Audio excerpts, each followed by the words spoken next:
Semuanya, dalam rangka kegiatan bulan kitab suci, saya akan membacakan firman Tuhan yang diambil dari Injil Matius 13 ayat 24 sampai 30 dan tafsirannya. Matius 13 ayat 24 sampai 30 saya bacakan. Perumpamaan tentang lalang di antara gandum. Yesus membentangkan suatu perumpamaan lain lagi kepada mereka. Katanya, hal kerajaan surga itu seumpama orang yang menaburkan benih yang baik ke ladangnya. Tetapi pada waktu semua orang tidur, datanglah musuhnya menaburkan benih lalang di antara gandum itu lalu pergi. Ketika gandum itu tumbuh dan mulai berbulir, nampak juga lalang itu. Maka datanglah hamba-hamba tuan ladang itu kepadanya dan berkata, Tuan, bukankah benih baik yang Tuan taburkan di ladang Tuan? Dari manakah lalang itu? Jawab tuan itu, seorang musuh yang melakukannya. Lalu berkatalah hamba-hamba itu kepadanya, jadi maukah Tuan supaya kami pergi mencabut lalang itu?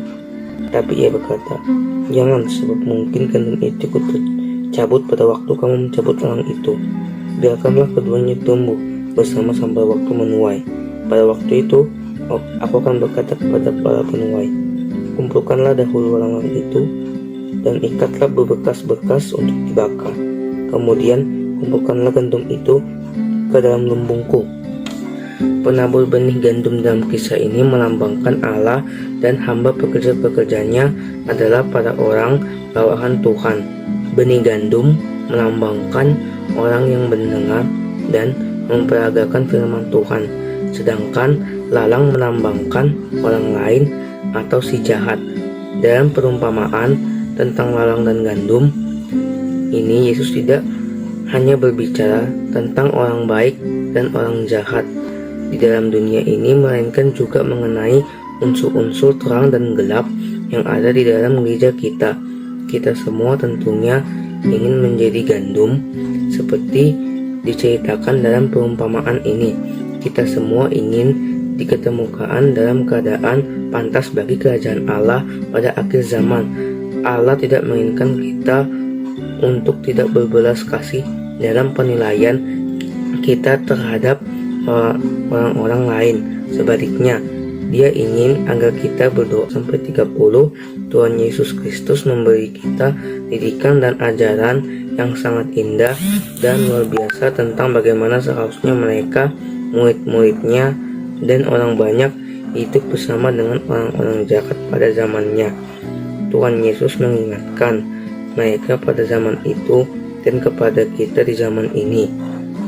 Hendaklah orang percaya hidup bersama dan berdampingan dengan siapa saja, termasuk hidup bersama dan berdampingan dengan orang-orang jahat dan para pendosa. Berbahagialah kita yang tetap hidup bersama dan berdampingan dengan siapa saja, termasuk hidup berdampingan dengan orang-orang jahat dari para pendosa dalam namanya, karena Dia sudah mengorbankan diri dan meninggalkan kemahakudusannya di sorga lalu datang ke dunia untuk menjadi penebus dosa kita dan semua orang yang percaya kepadanya.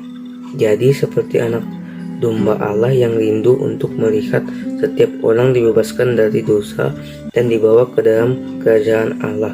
Shalom buat semuanya, terima kasih. Tuhan memberkati kita semua, amin.